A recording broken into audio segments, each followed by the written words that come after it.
gente, boa tarde. A gente vai dar início à nossa quinta edição do Seminário do Escritório de Evidências, agora às 15 horas. Bem pontual, para não atrasar vocês que estão assistindo, para não atrasar a Bárbara, que tem uma agenda bem apertada. Tudo que está sendo transmitido agora vai ser gravado, então a gente vai disponibilizar para vocês o link para que quem chegou mais tarde consiga voltar e ver o que perdeu, para que vocês consigam assistir isso com mais calma. Para dar uma contextualizada, o Escritório de Evidências é uma iniciativa da Secretaria da Educação do Estado de São Paulo, em que a gente tenta articular com vários atores da sociedade civil, então, por exemplo, universidades, pesquisadores, organismos multilaterais, com todo mundo que queira ajudar a gente a fomentar o debate em torno da geração de evidências. A gente entende que tem muita coisa que é produzida, conteúdo acadêmico de primeira linha, que acaba não chegando para as pessoas que tomam decisões todos os dias. Então, a gente tomou a decisão de usar esse momento da quarentena, que é um momento em que todo mundo está ficando em casa, para abrir. Como eu falei, a gente já fez 4 edições, e essa foi a primeira edição em que a gente divulgou para as diretorias de ensino, em que a gente divulgou para os professores, justamente com a ideia de tentar abranger o máximo número de pessoas possíveis, para trazer um conteúdo que pode ser muito útil para vocês nas decisões que vocês tomam no dia a dia mesmo. E a ideia é que isso continue acontecendo, tá? Então, acompanhe a gente no nosso Instagram, a gente também manda muita coisa por e-mail, mas fiquem de olho lá, porque a gente vai divulgando os próximos eventos para vocês terem contato com tudo que a gente está produzindo. Eu vou parar de falar e vou passar para a Bárbara, mas eu queria muito agradecer ela por ter topado fazer esse teste com a gente. É a primeira vez que a gente faz uma transmissão online, então, muito obrigada, Bárbara. Ela vai apresentar o artigo que ela escreveu sobre formação de professores. Ela até pediu para frisar que é um artigo que está sendo construído agora, então ainda não está nada fechado. Depois, quando estiver pronto, a gente manda para vocês terem acesso ao artigo inteiro. E aí, no final, a gente vai abrir para perguntas. Então, vai aparecer na tela de vocês agora um linkzinho, e é nesse link que vocês conseguem mandar perguntas, tá bom? Então, vou deixar aí alguns segundos para vocês anotarem. E aí, no final, por mais ou menos uns 15 minutos, a gente vai abrir. Possivelmente não vai dar tempo de ler as perguntas de todo mundo. A ideia é que seja uma coisa breve mesmo. Mas mandem perguntas, dúvidas, considerações que vocês tenham. E se vocês tiverem alguma dúvida com relação ao escritório de evidências em si, então que não seja necessariamente relacionado a essa apresentação, a gente tem um e-mail que é o evidencias@educacau.sp.gov.br. Aí também vocês podem mandar lá dúvidas que vocês tenham, tá bom? E é isso, acho que, Bárbara, pode começar, tá bom? Tá certo, então obrigada, Juliana, pelo convite, o Thiago também que está envolvido nesse convite, agradeço bastante. A Juliana havia pedido para eu me apresentar rapidamente, né, para as pessoas que estão assistindo o seminário, e assim, acho que uma das primeiras coisas que eu queria colocar é que eu originalmente sou professora, eu hoje estou pesquisadora, estou na academia, mas minha carreira inteira foi dentro da escola pública, era professora da rede municipal de São Paulo, já trabalhei na rede estadual também como professora bem no comecinho da minha carreira, e depois eu fui seguindo a carreira acadêmica, fiz mestrado na Universidade de São Paulo, com a professora Simara Lavarce, depois vim aqui para Stanford, fiz o mestrado em Educação Internacional Comparada e hoje estou no 3º ano do doutorado na área de formação de professores, que é o programa Curriculum and Teacher Education. E o que eu vou apresentar para vocês hoje, eu já vou começar compartilhando a minha tela, é um dos artigos da minha dissertação de doutorado, que se chama Tornando-se um Formador de Professores, compreendendo conhecimentos e as práticas dos formadores baseados em secretarias de educação. Né, esse é um trabalho em progresso, como a Juliana colocou, né, eu ainda estou trabalhando no paper, tem dados que ainda estão sendo coletados, então o que eu vou apresentar para vocês hoje são resultados preliminares, mas que eu acredito que já trazem algumas contribuições para a gente poder pensar um pouquinho a formação de professores. A agenda que eu preparei para a gente, eu vou começar falando um pouquinho da motivação, né? Por que eu estou estudando formador de professores e por que é importante olhar para esse público e falar das perguntas de pesquisa, para vocês já entenderem para onde que eu estou me direcionando. Depois eu vou trazer brevemente um pouquinho da literatura e o referencial teórico, no qual eu ancoro o que eu estou fazendo, o meu trabalho e com quem que eu estou dialogando nesse trabalho. Falar do desenho da pesquisa, eu tentei não deixar muito acadêmico, porque eu sei que é um público variado, que está trabalhando, que está assistindo hoje esse seminário, mas também não deixar de ser rigorosa. Então, eu tentei fazer um balanço entre o rigor acadêmico e algo que seja palatável para um público diverso, falar desses resultados preliminares e depois trazer algumas discussões e alguns caminhos que essa pesquisa tem apontado em termos, inclusive, de políticas públicas. A primeira coisa, né, e a primeira pergunta que eu acho que tem sido muito feita na literatura é: formação continuada funciona? Eu acho que tem tido um questionamento bastante grande, inclusive de organismos internacionais. O Banco Mundial tem publicado alguns artigos questionando a efetividade da formação de professores, tem alguns economistas, inclusive, que questionam isso. E aí, quando a gente vai olhar a literatura de formação de professores, a gente observa a presença de dois grupos de pesquisas, né? De um lado, a gente tem evidências que sim, formação continuada funciona, e esse grupo, ele é baseado principalmente em estudos de pequena escala. São estudos onde professores da universidade ou alguns grupos muito específicos de formadores trabalhando em parceria com professores que estão tentando pesquisar métodos específicos de formação, fazem uma implementação junto a um grupo de professores e observam resultados positivos, tanto na mudança de prática dos professores, quanto na aprendizagem dos alunos. A gente tem um outro conjunto de pesquisas, essas geralmente de formações em grande escala, que estão falando que elas não dão resultado, que nada muda na prática do professor e que os alunos não estão aprendendo. Essas formações que estão sendo estudadas, né, aqui eu trago dois exemplos de paper, uma do Prashant Loyalka, a outra da Ana Popova, que trabalha junto com o pessoal do Banco Mundial, inclusive. Esse tipo de formação são formações feitas ou por formadores locais, pessoas que já estão a força instalada, né, em secretarias de educação locais em diferentes lugares, ou pessoas que são contratadas para a demanda de entregar aquela formação, que geralmente foi desenhada por um agente externo. Então tem um programa legal que foi desenhado numa universidade X nos Estados Unidos, na Finlândia, onde quer que seja, eu vou lá na China e implemento esse programa, né? O que chama atenção aqui na diferença entre esses dois grupos? É justamente a natureza de quem está entregando a formação, né? Eu tenho aqui no grupo 1, naquelas formações que funcionam, pessoas muito experientes, pessoas que já têm um acúmulo tanto de repertório teórico quanto de repertório prático no trabalho com a formação docente, e no segundo grupo, pessoas que não necessariamente têm um acúmulo tão grande, que estão lá de maneira, vou colocar entre aspas, improvisada, né? Então, parece que os formadores têm importância nisso, né? E por que eu vou olhar especificamente na minha pesquisa para os formadores das secretarias de educação? Se a gente pensar em termos quantitativos, a gente tem formadores numa quantidade muito menor do que professores. Ou seja, é um grupo que, se eu penso em termos práticos, em termos de intervenção, é mais fácil de atingir. Esses formadores, na prática, eles têm muito mais acesso aos professores do que as pessoas que estão na academia. Então, aqueles estudos maravilhosos que estão acontecendo nas universidades, onde eu tenho professores super experientes trabalhando, eles só vão atingir um grupo muito pequeno de professores, porque a professora que está trabalhando tanto na USP, quanto na Universidade de Stanford, quanto qualquer universidade que seja, ela tem outras demandas, que não fica formando professor no dia a dia, certo?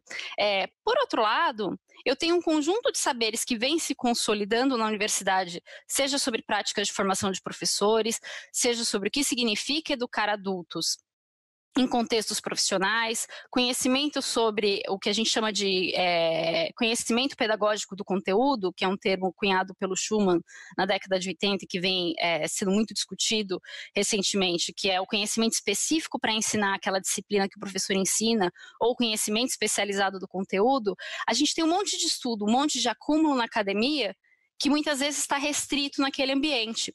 E se a gente consegue olhar para esses formadores, entender quem eles são e entender o que ele já tem feito de bacana, o que está funcionando e quais são as dificuldades, a gente pode pensar em estratégias para que eles sirvam de ponte para esses conhecimentos chegarem até os professores. Então, pensando nessa problemática, né, que é uma problemática de escala da formação continuada, a pesquisa que eu estou fazendo hoje, ela vai dar um passo de olhar para o formador e entender quem ele é. Então, tenho duas perguntas de pesquisas principais, né? A primeira é, que conhecimento sobre formação continuada, que saberes pedagógicos sobre educação de adultos os formadores possuem? E quais são as fontes desse conhecimento, ou seja, como eles estão construindo esses conhecimentos, e de que maneira eles colocam esses conhecimentos em prática para promover a aprendizagem dos professores. Então, o meu problema aqui hoje é tentar entender um pouquinho quem são essas pessoas e por que eu estou fazendo isso, né?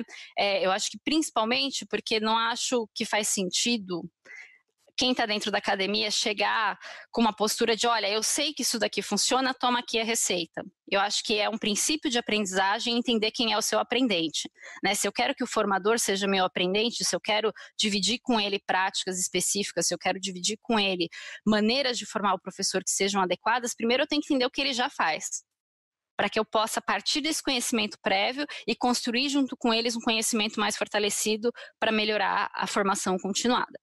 Tudo bem? Então, esse é o direcionamento da pesquisa, para onde eu estou indo. E eu estou basicamente dialogando com dois grupos de literatura, né? Dois braços da literatura na área de formação de professores. De um lado, tem uma literatura que já é bastante consolidada, que é a literatura da formação continuada em si, né? O que funciona, o que não funciona na formação continuada de professores. Nessa literatura, eu acho que uma das coisas que tem se destacado, e esse é um conjunto de estudos que, inclusive, por intermédio da Fundação Carlos Chagas, que fez um levantamento de boas práticas de formação continuada, acho que chegou bastante ao Brasil recentemente, que é o estudo que olha o que funciona, quais são as características gerais, o desenho geral da formação continuada que funciona. E esse estudo identificou 5 características, esses estudos, né, a Laura De Simone e o Garret são os principais autores que estão envolvidos nesses estudos, mas tem outros também que apoiam esses achados, que tem 5 aspectos que tornam uma formação continuada efetiva. Né? O primeiro aspecto é o foco no conteúdo, ou seja, quanto menos genérica for a formação, mais capaz de mudar a prática do professor e levar a aprendizagem do aluno ela é. Então, essas formações grandonas que a gente faz, vamos falar de assuntos gerais de educação, elas são pouco potenciais, elas têm pouca potência de alterar aquilo que o professor faz de fato na sala de aula. Um segundo aspecto que essa literatura identificou como importante é que a aprendizagem durante a formação tem que ser ativa, ou seja, chamar um palestrante famoso, aquela pessoa que fala bonito, que gosta de fazer live no Instagram e que todo mundo gosta porque fala coisas filosóficas genéricas, não resolve. Chamar o professor da universidade, que é muito famoso na área de filosofia da educação e que todo mundo acha maravilhoso o que ele fala, não muda a prática do professor. O professor sentado, ouvindo passivamente aquilo que o formador está fazendo, não leva à mudança de sua prática. Pode enriquecê-lo do ponto de vista pessoal, e isso é ótimo, mas não altera aquilo que precisa ser feito na sala de aula. Não leva à melhoria das aprendizagens dos alunos. Um terceiro aspecto que foi levantado por essa pesquisa é a ideia de coerência. E essa coerência tem 2 camadas, né? Uma primeira camada é a coerência entre a formação. Então, se o professor vai mensalmente fazer uma formação na Secretaria de Educação, na Regional de Ensino, onde quer que seja, é importante que essa formação converse entre si. Se eu vou aqui no mês de abril e eu estou falando sobre avaliação, aí no mês de junho eu estou falando sobre o currículo, aí no mês de agosto estou falando sobre educação para as relações étnico-raciais, e uma coisa não tem nada a ver com a outra, é bem pouco provável que isso afete a prática do professor. E uma outra camada de coerência que é muito importante é a coerência com aquilo que o professor é esperado fazer na sala de aula. Né, a coerência com o currículo que o professor precisa desenvolver. Se a formação está muito distante daquilo que a gente espera que o professor desenvolva na sala de aula, ele pode até achar bacana, achar interessante, mas aquilo não vai ajudá-lo a fazer o que ele é cobrado que seja feito. Né? Então, essa coerência funciona nessas 2 camadas. É importante que essa formação tenha uma duração sustentável. Né? Palestras isoladas, seminários isolados, oficinas isoladas também têm pouca capacidade de alterar a prática do professor e de melhorar aquilo que ele faz na sala de aula. E por fim, e essa é uma ideia muito importante, eles identificam que as formações que são mais efetivas são aquelas que contam com a participação coletiva, ou seja, professores de uma mesma escola participam juntos de uma formação. Porque senão eu fico com a ideia de que um professor de uma escola vai ser, vou colocar entre aspas, multiplicador, ele vai chegar na escola e ele vai ficar falando para as paredes. Né? Você não tem um grupo fortalecido que vai mudar uma prática. Isso é muito importante do ponto de vista, acho que é um grande avanço na pesquisa sobre formação continuada, mas esse tipo de pesquisa não explica as coisas mais intricadas do processo de implementação da formação continuada. Quando eu falo que tem que ter aprendizagem ativa, que aprendizagem ativa é essa? O que significa fazer aprendizagem ativa com professores? Quais práticas são mais adequadas? Essa literatura não vai nesse nível. Ela não fala como que eu posso preparar as pessoas que vão entregar essa formação, que são os formadores. Então, esse é um dos, vou colocar aqui entre aspas, buracos da literatura com o qual a minha pesquisa vai dialogar. E ela vai dialogar olhando para os formadores, né? Tem uma pesquisa na área de formação de formadores e tentar entender quem são essas pessoas que estão mediando as experiências de aprendizagem dos professores, que é muito incipiente ainda, né? Mesmo aqui nos Estados Unidos, é uma pesquisa ainda recente, que data de coisa de 10 anos atrás, 10 anos ou 15 anos que começaram a fazer pesquisas nessa área, e aí tem algumas coisas que essa pesquisa já avançou. Acho que uma delas é entender que o formador, mais do que muitos atores no sistema educacional, é essa pessoa que ele chama, o Perry e o Boylan, que são dois autores do campo, eles falam que ele tem um papel de segunda ordem, né? Ele não é o professor, ele não está diretamente responsável pela aprendizagem do aluno, mas ele está muito próximo dessa responsabilidade. Né? Ele saiu da sala de aula, mas continua muito envolvido com esse processo de sala de aula. Então, é uma pessoa que tem uma responsabilidade forte pela aprendizagem dos alunos. Essa pesquisa sobre formação de formadores, né, sobre quem são esses indivíduos, ela também identificou que é condição necessária, mas não suficiente para ser um bom formador, ser um bom professor. Né? Eu acho que aí, e eu falo por mim, inclusive, porque eu fui formadora de professores durante quase 2 anos na rede municipal de São Paulo, e eu sei que esse era o caso de muitos dos meus colegas que eram formadores, né? Você é um professor que por alguma razão se destaca naquilo que você está fazendo, e você é convidado a multiplicar aquilo com outros colegas. Mas o fato de você conseguir dar uma boa aula não significa que você saiba muitas vezes exatamente por que você está dando aquela boa aula, nem que você saiba como trabalhar esses aspectos com adultos. É muito diferente ensinar crianças e ensinar adultos em contextos profissionais. Então, ser um bom professor não transforma ninguém automaticamente num bom formador de professores. E existem conhecimentos específicos que eles precisam ter, que eles precisam adquirir para alcançar sucesso nessa tarefa, e que não necessariamente eles têm acesso. Essa literatura toda, né, da onde eu estou baseando muito dos construtos teóricos que estão ancorando a minha pesquisa, ela vem principalmente de estudos de natureza qualitativa, estudos de pequena escala, que vão trabalhar principalmente com pessoas muito experientes. Então, é uma literatura que, por um lado, está fazendo um mapeamento muito importante daquilo que a gente precisa ter no lugar para poder ter uma boa formação, mas, por outro lado, não está olhando para uma realidade que é o que está atingindo a maioria dos professores, que é a formação que acontece no dia a dia. Então, de que maneira que esse meu estudo ele vai dialogar com essa literatura e vai tentar contribuir com ela? Né? A primeira coisa é que eu vou não olhar aquilo, não testar hipóteses do que eu acho que vai funcionar, mas olhar para o que já está posto. Então, ele é um estudo que vai mapear o terreno mesmo, ele vai olhar o que os formadores já estão fazendo, que conhecimentos eles já possuem, para que num segundo momento a gente possa pensar como que a gente aumenta esse conhecimento, como que a gente melhora essas práticas. Um segundo aspecto de contribuição do estudo, que eu tenho tentado trabalhar, é o uso de métodos mistos. Né? Como eu falei, os estudos que tem hoje no campo são estudos de pequenos grupos de formadores. Né? E aí a gente tem aquilo que na ciência a gente chama de evidência anedótica, que ele aponta para um caminho, mas não é uma evidência que a gente pode generalizar para uma população maior.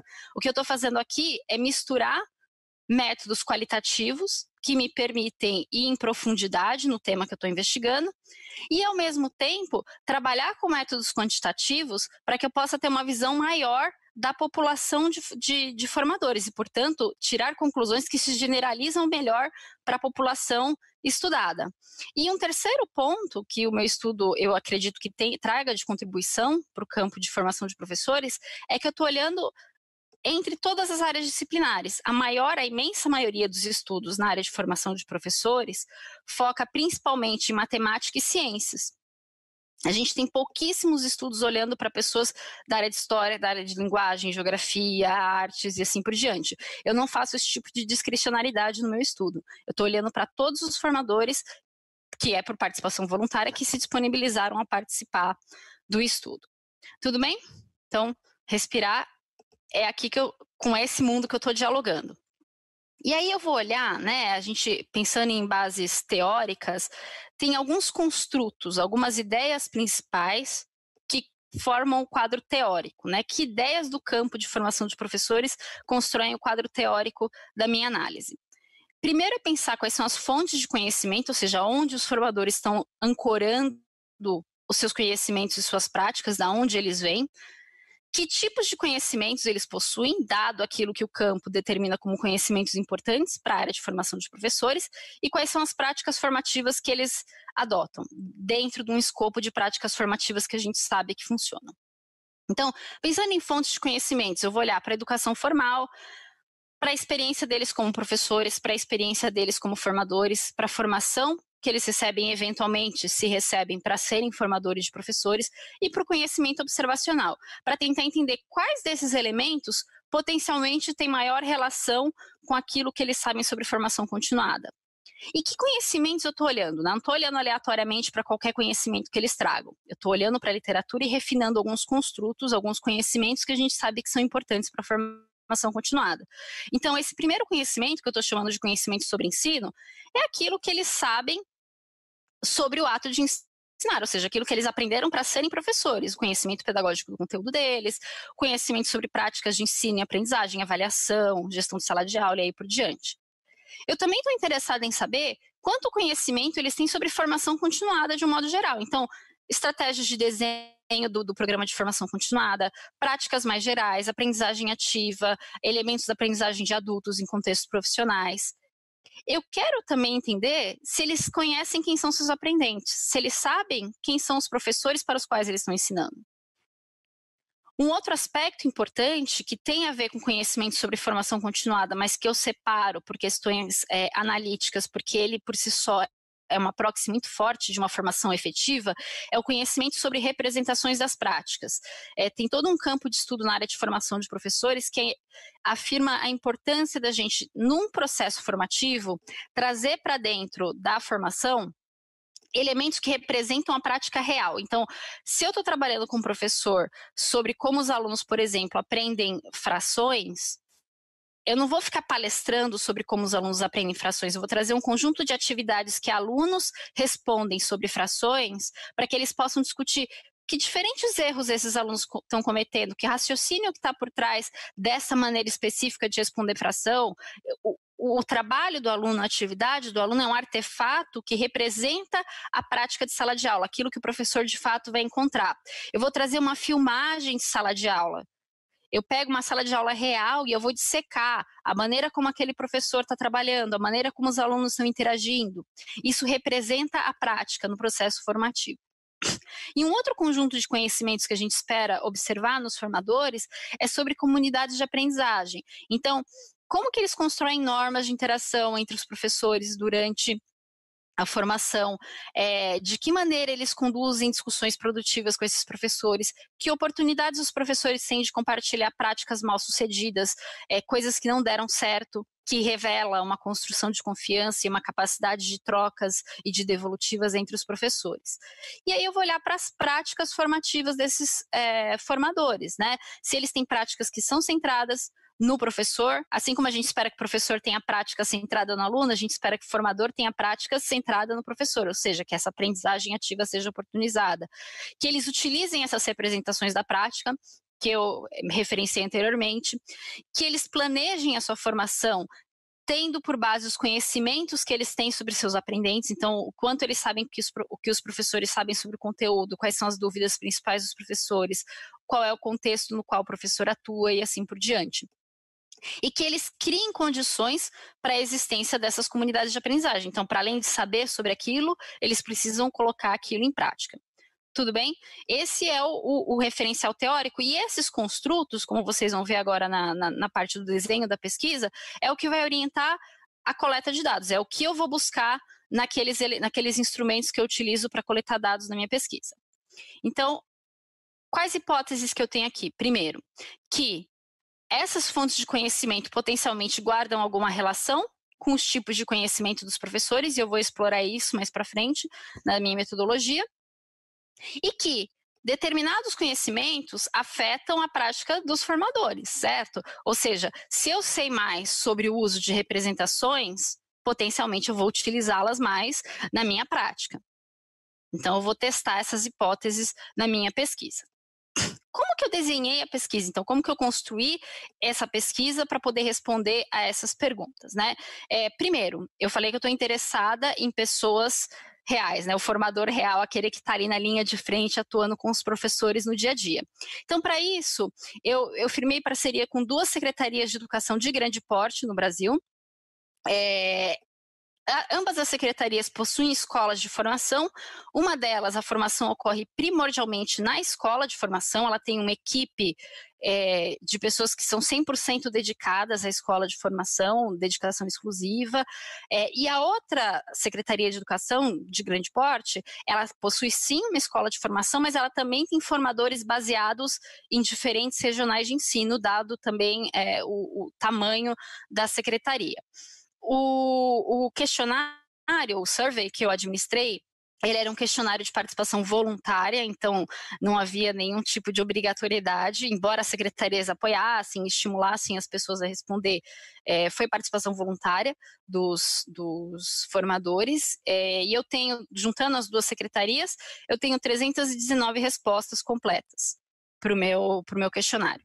E as entrevistas, né, obviamente é um recorte que eu faço de pessoas com formadores de diferentes áreas do conhecimento, com tempos de experiência diferentes, né? Eu olho para o perfil deles lá no questionário e seleciono pessoas que tenham representação ao longo de todo o espectro de formadores que a gente possui, e eu tenho 11 entrevistados, só que só de uma das secretarias.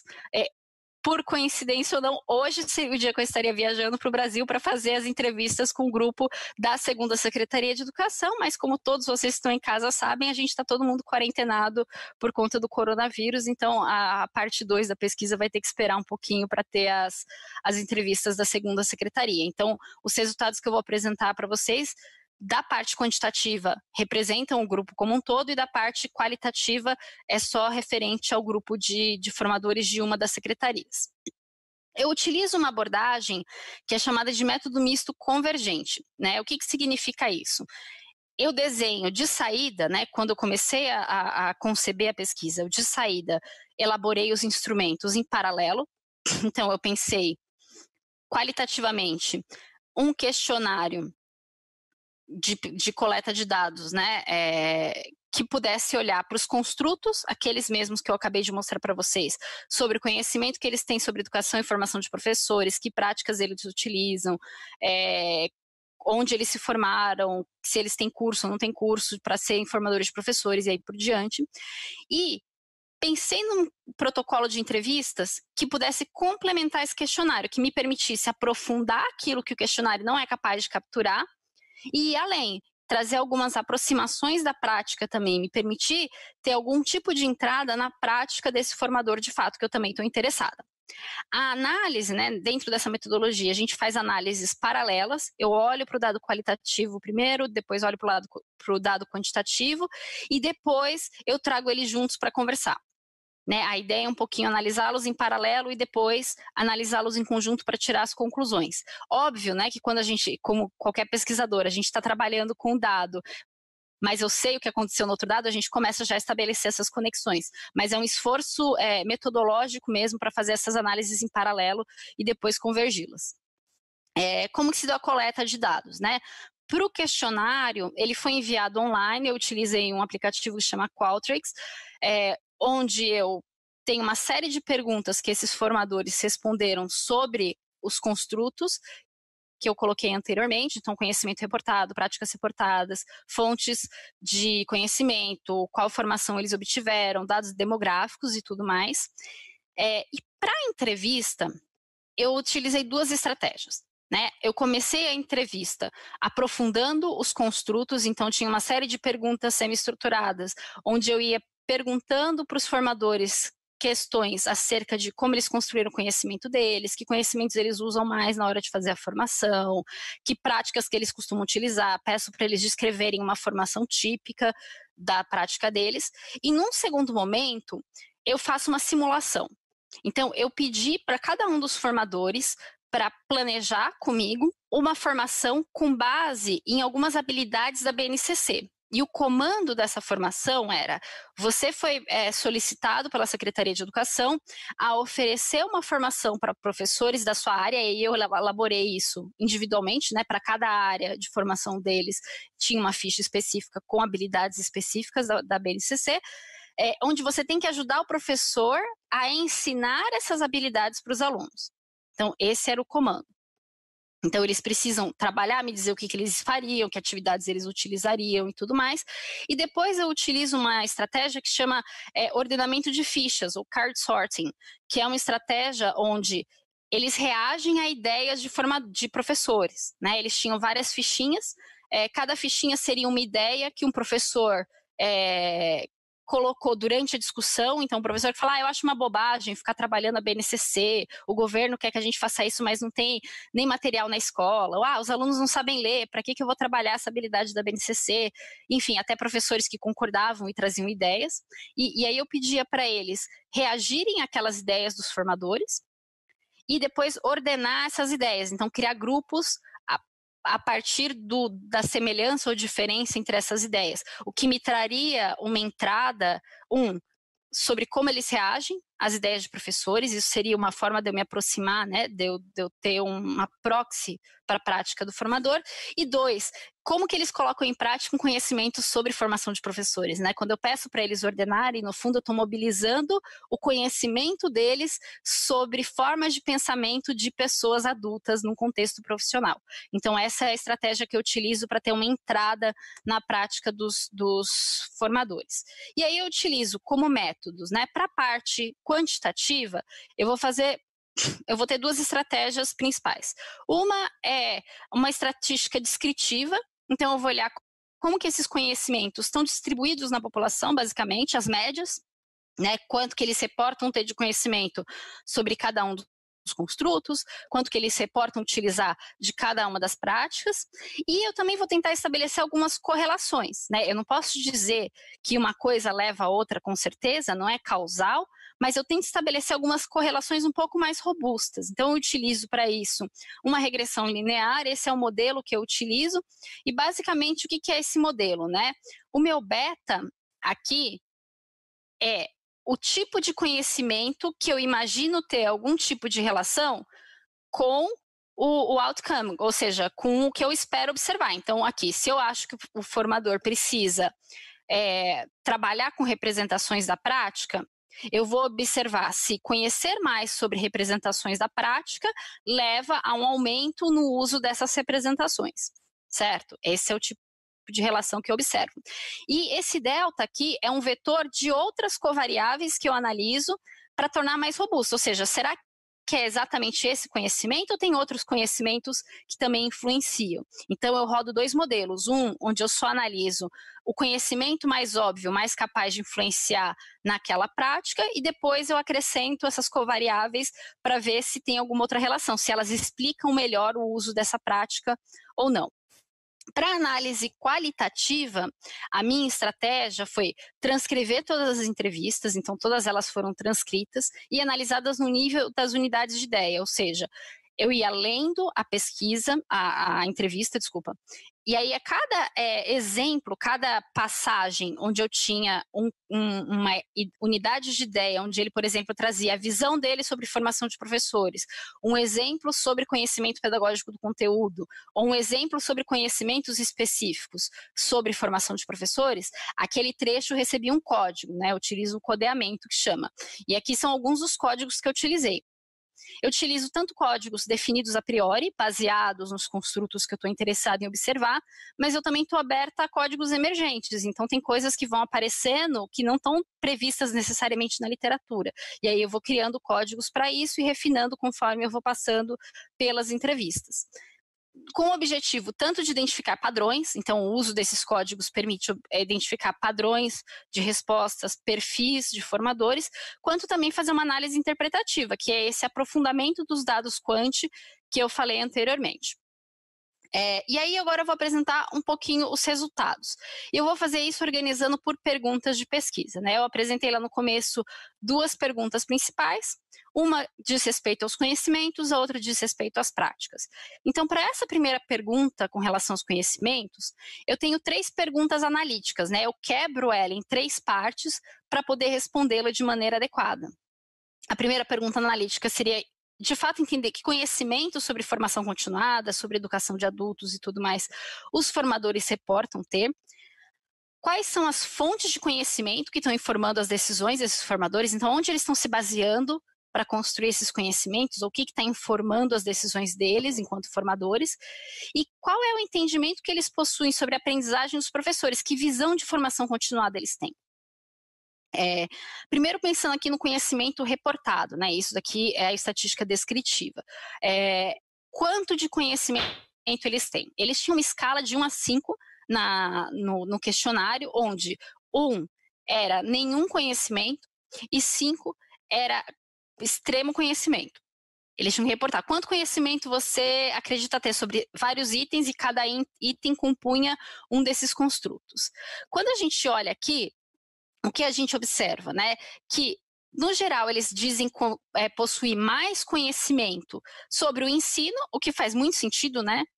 3,8 a média deles, é um conhecimento moderado para alto sobre ensino, ou seja, sobre aquilo que eles precisam saber para serem bons professores, e sobre comunidades de prática e como que eu organizo, né, a discussão entre os professores e tudo mais. O conhecimento sobre os professores como aprendizes, ou seja, quem são as pessoas para as quais eles estão ensinando, na média, é o mais baixo, né? Ele é apenas 3,45, que seria um conhecimento moderado. Eles reportam saber pouco sobre qual é o repertório cultural que esses professores trazem, qual o contexto de atuação real desses professores, quais as principais dificuldades que esses professores enfrentam. Também, na média, eles têm menos conhecimentos sobre formação continuada, conhecimentos sobre desenhos de formação continuada. E isso, eu estou falando do questionário. Né? E o questionário, ele sempre tem um problema que é o que a gente chama de desejabilidade da resposta, ou seja, potencialmente as pessoas não vão colocar, eu não sei nada sobre isso, dado que eu estou numa posição onde pessoas esperam que eu tenha conhecimento sobre isso. Então, ter esses conhecimentos numa escala moderada é quase que esperado nesse sentido. Quando a gente vai para as entrevistas, né, e eu vou aprofundar isso, ver que tipo de conhecimentos eles não só dizem ter nas perguntas mais diretas, mas também aqueles que emergem na simulação, e principalmente naquela parte que eu peço para eles ordenarem os professores, são 2 grupos de conhecimento que se destacam mais. O primeiro é esse conhecimento sobre o ensino, que foi acumulado primordialmente com base na experiência.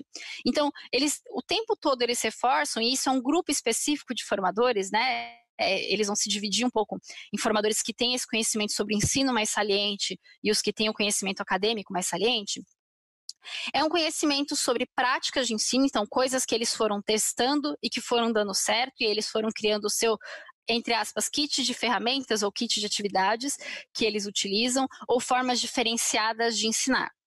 E um outro conhecimento que chama atenção, e esse é um grupo específico de formadores, é um conhecimento mais acadêmico. E por conhecimento acadêmico, eu não estou falando de conhecimento acadêmico sobre como formar professores.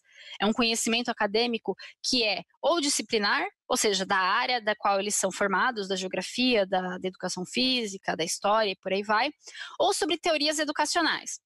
Então as pessoas falam muito, vai falar do Vygotsky, vai falar do Piaget, vai falar de todos os teóricos da área educacional, mas ela não vai em nenhum momento mencionar o conhecimento, o repertório que ela tem sobre teorias de formação de professores, teorias de educação continuada e assim por diante.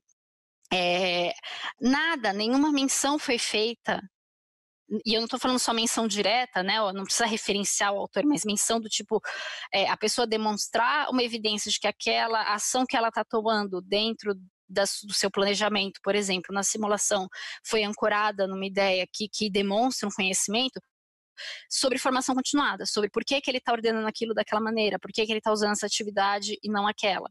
Eu não tenho nenhuma evidência disso nas entrevistas. E aqui é só um exemplo, né? A Isadora, que foi uma das... E o nome é um pseudônimo, obviamente, né, gente? Que era professora de matemática e ela foi convidada para fazer formação continuada porque ela era uma boa professora de matemática. E porque o kit de atividades que ela começou a desenvolver na prática dela foi se destacando. E ela conta como que isso aconteceu, né? Ela estava muito incomodada porque os alunos reclamavam da matemática e então ela começa a testar jogos.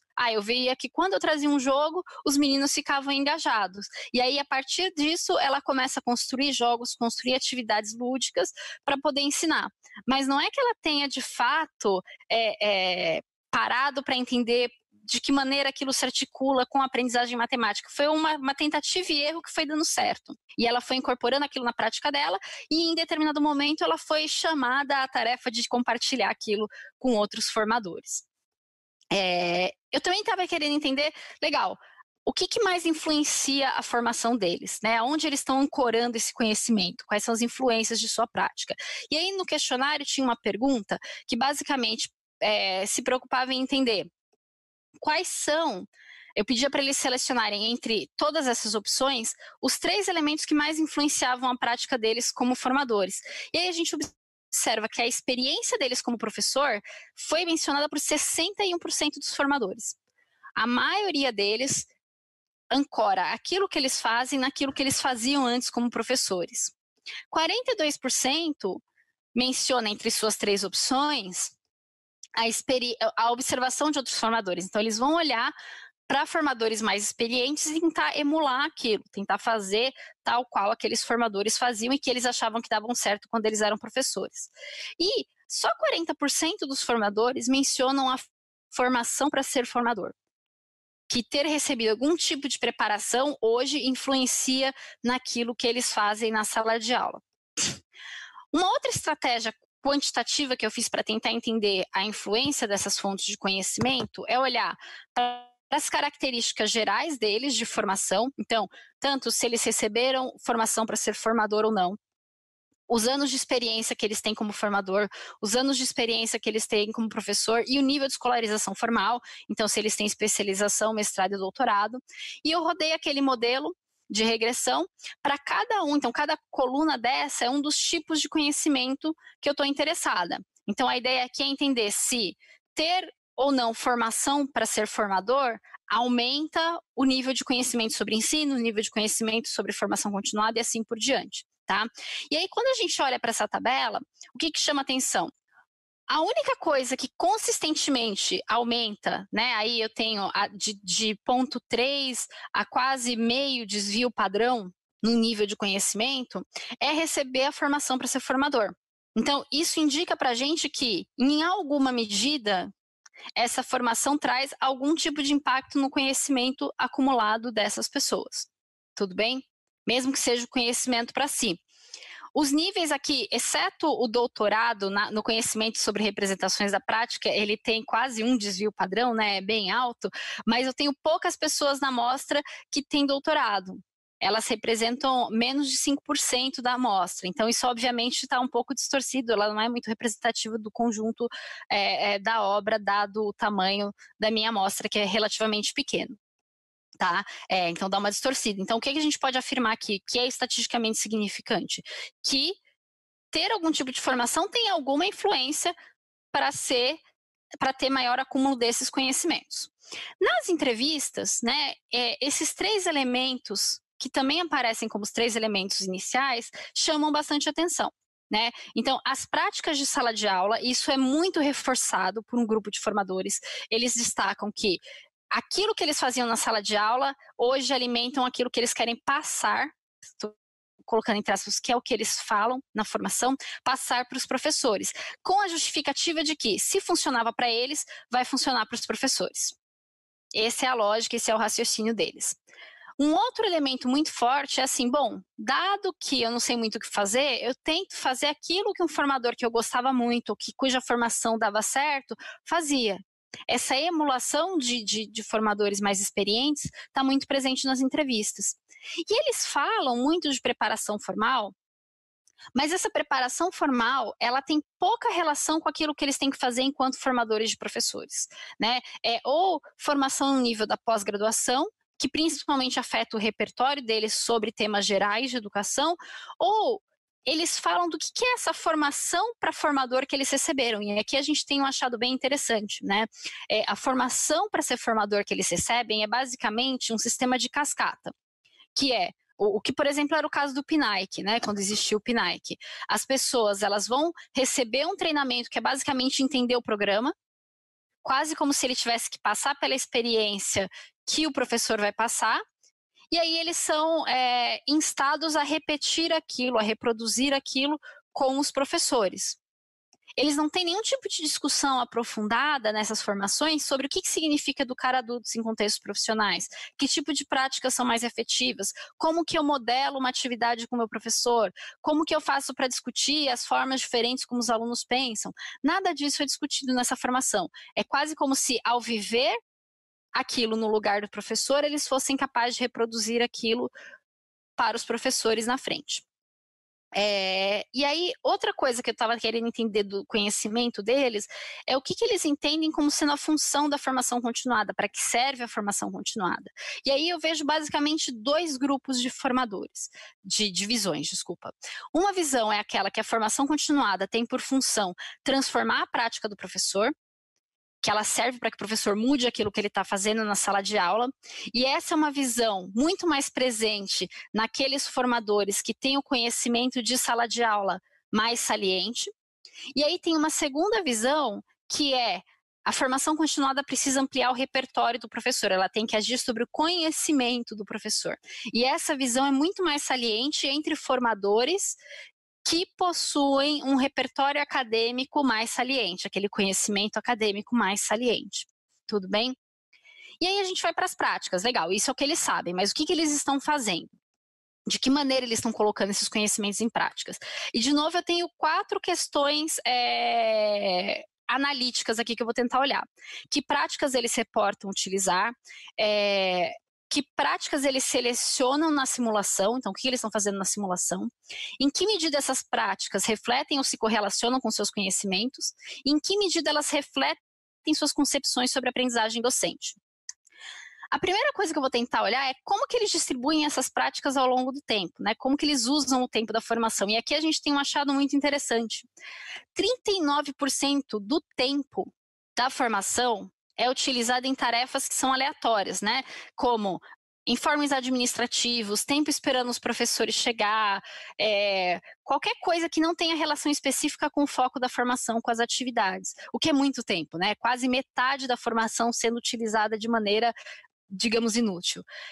42% dessa formação é onde os professores estão em atividades ativas, aprendizagens ativas, ou seja, discutindo, trabalhando com uma atividade que eles vão reproduzir com os alunos, trabalhando em pequenos grupos. E 19% do tempo está focado no formador, ou seja, quando o formador está lá explicando algum conteúdo, fazendo alguma palestra, algo desse sentido.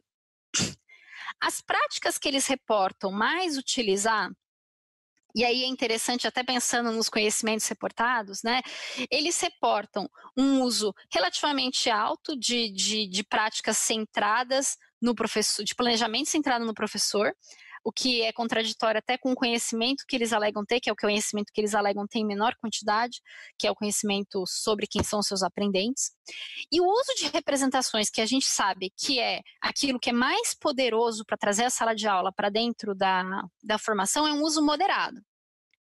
E aí, quando a gente vai para o entendimento qualitativo, isso se torna um quadro ainda mais grave, né? O que eu entendo por aprendizagem ativa? Lá na entrevista eu vou tentar quebrar isso um pouquinho. A aprendizagem ativa para esses formadores é principalmente mão na massa. Quer dizer, os professores em toda a formação vão ter algum momento que eles vão estar trabalhando em alguma atividade, que geralmente é alguma atividade que eles podem reproduzir com seus alunos, não necessariamente. Mas essa atividade de mão na massa, não necessariamente ela vai num nível de profundidade que possibilita o professor se preparar para aquilo que é a sua tarefa, ou seja, eles não consideram atividade de mão na massa fazer uma análise metacognitiva da tarefa.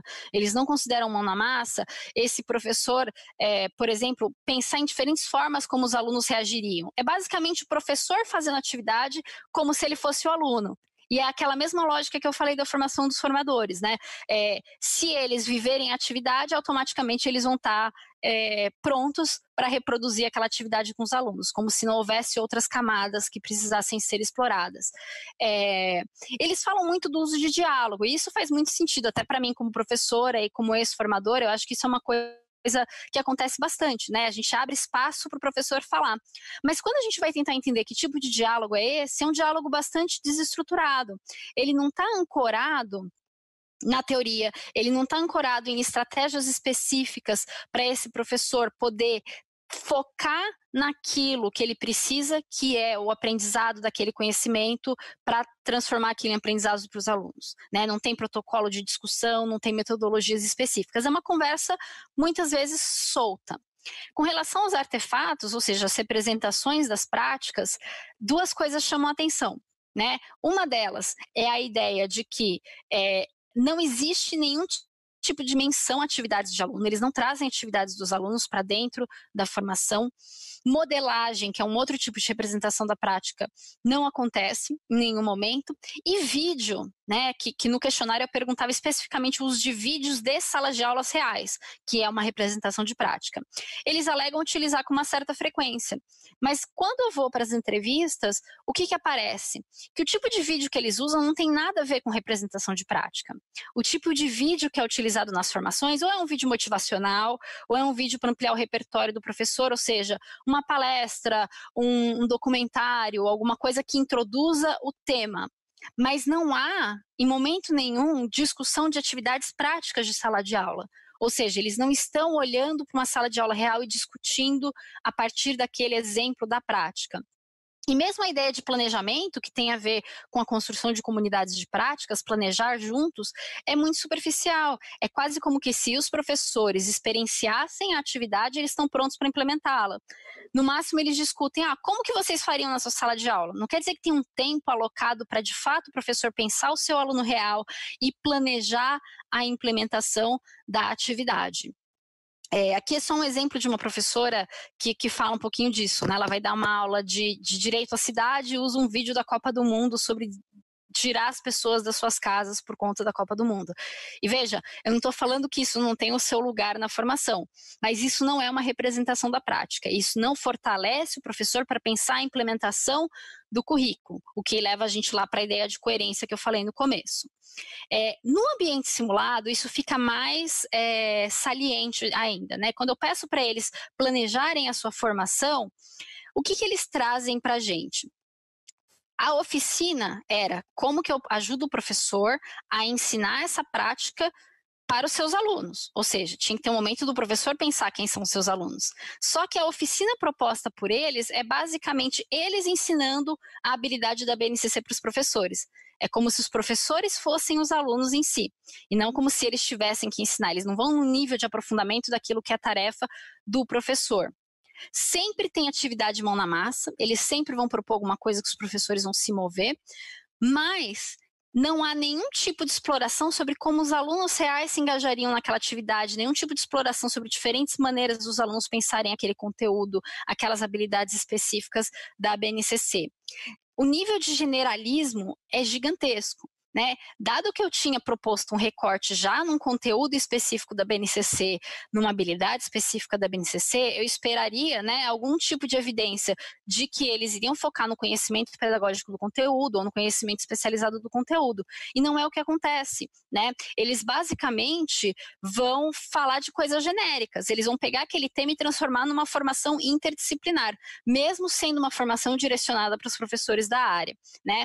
E aí, naquela parte das tarefinhas que eles precisavam dialogar com os professores, com as cartas, né, no arranjo das cartas, aqueles formadores que têm mais acúmulo acadêmico e que são mais experientes, eles tendem a ter reações bastante negativas com relação aos professores com mais dificuldade de entender a proposta da formação. Eles são muito reativos àquilo.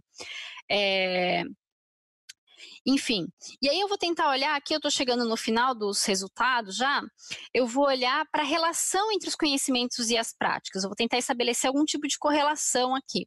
E aí eu vou rodar aquele modelo para tentar entender, será que saber mais sobre alguma coisa leva ao maior uso dessas práticas? E o que eu vou observar? Né? Aqui eu tenho, cada coluna dessas é um tipo de prática com dois modelos. Um modelo simples, que é só rodando um tipo de conhecimento com relação àquela prática específica, e um modelo mais robusto, onde eu incluo outras práticas que se mostraram com algum tipo de correlação num exercício prévio, numa análise prévia. Então, eu vou destacar algumas coisas importantes aqui que eu acho que chamam atenção.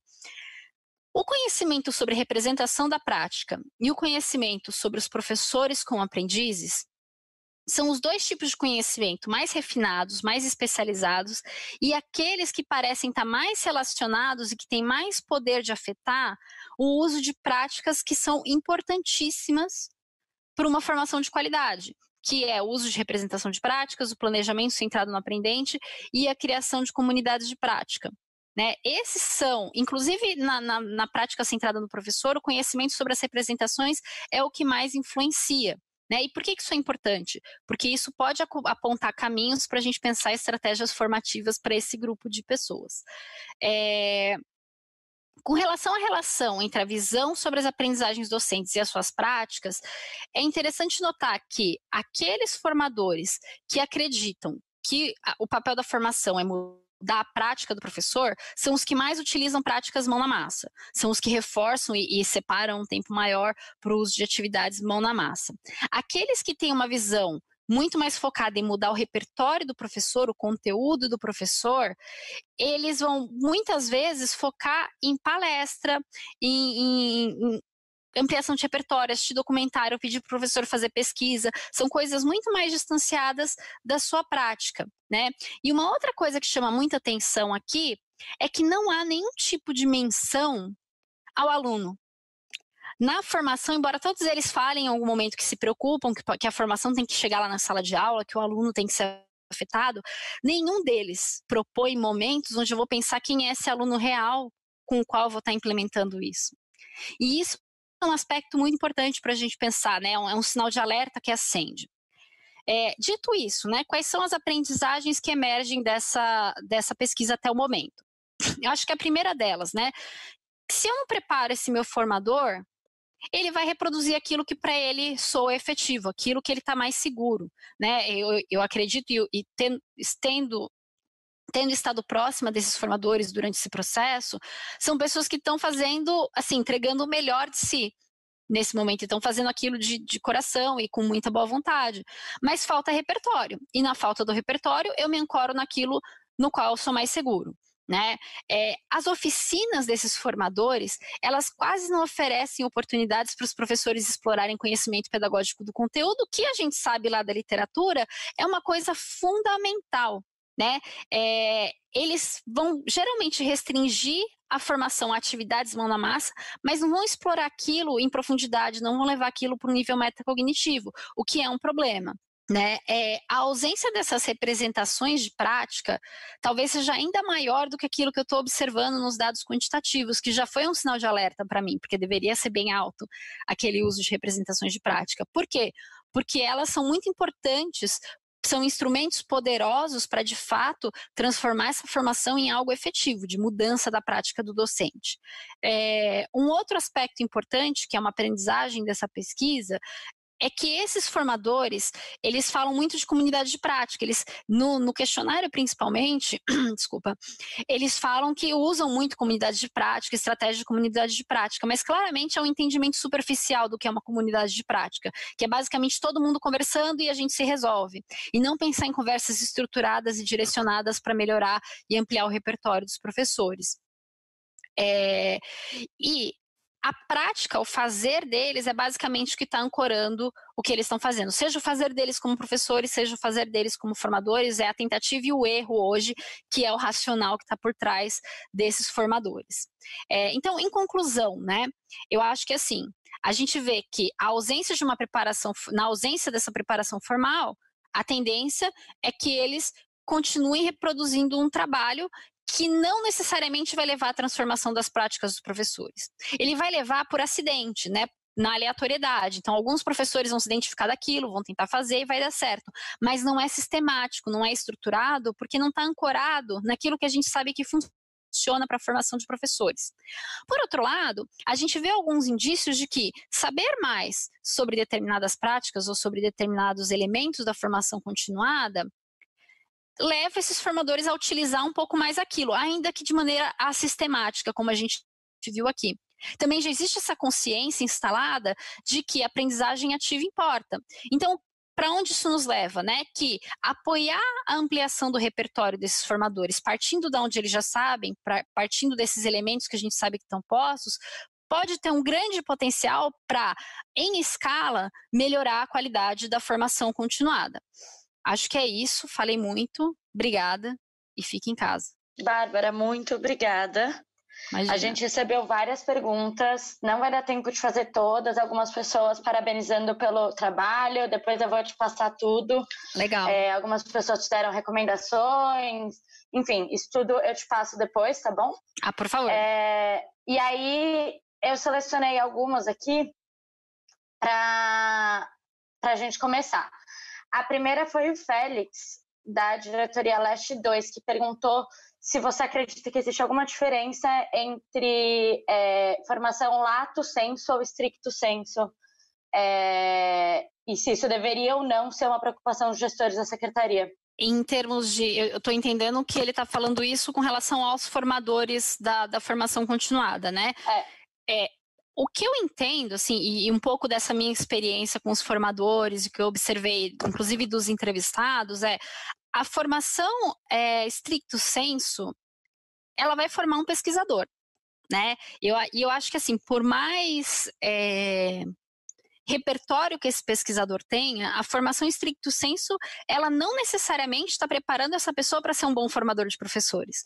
Porque eu não vou trabalhar práticas de formação de professores. Então, de um ponto de vista até lógico, eu acredito que a formação lato sensu, se pensada em termos de aplicação prática, ela tem mais potencial de preparar melhores formadores do que a formação stricto sensu.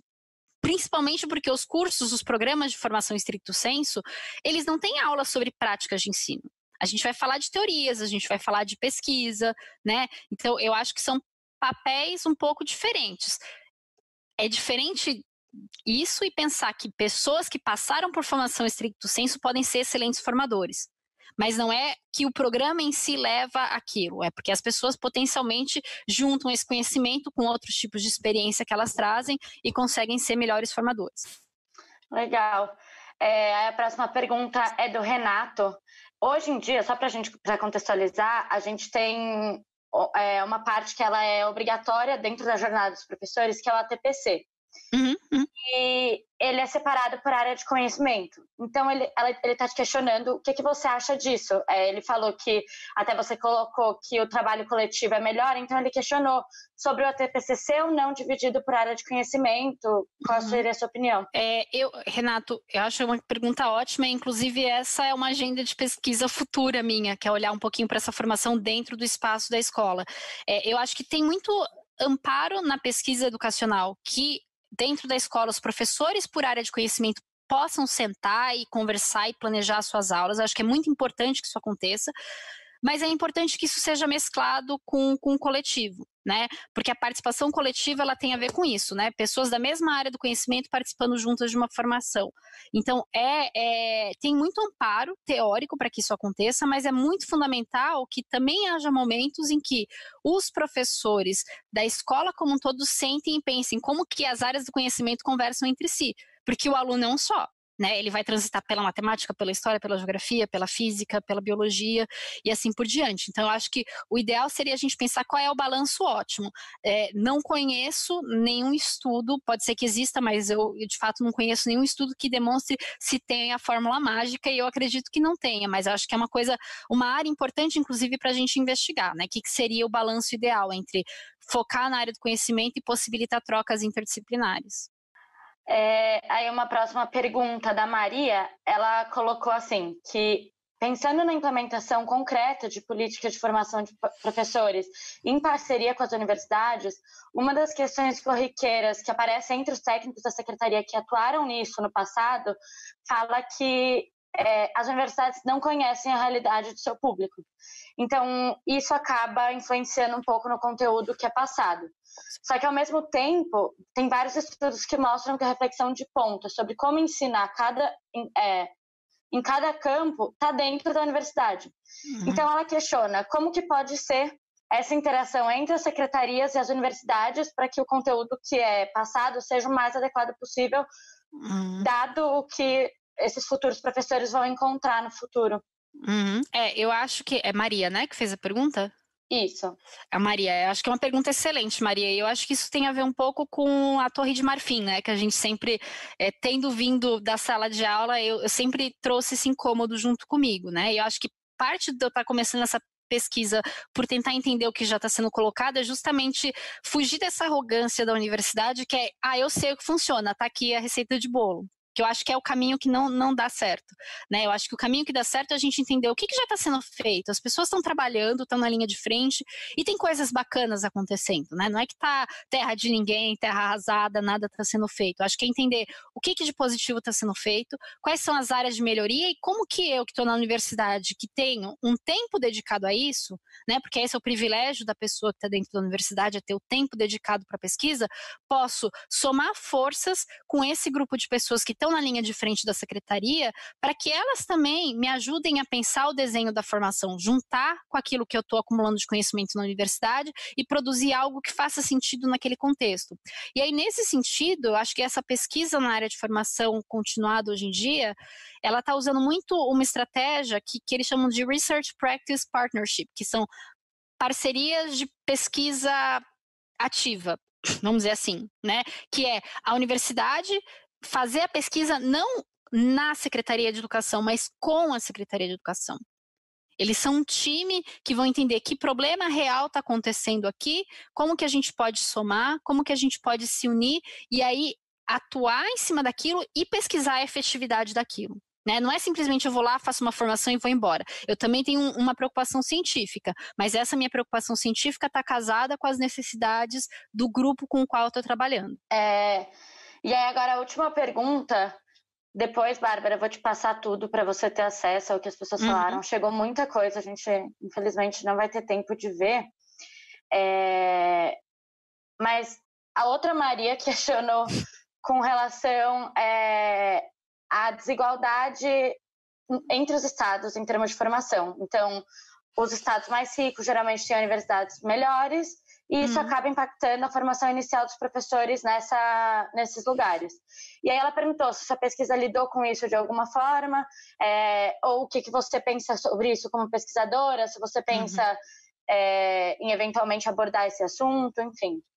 Eu acho que o meu objetivo de longo prazo é entender outros lugares, né? Como é uma pesquisa de doutorado, enfim, tem todas as restrições de tempo e de esforço individual e recurso financeiro e tudo mais.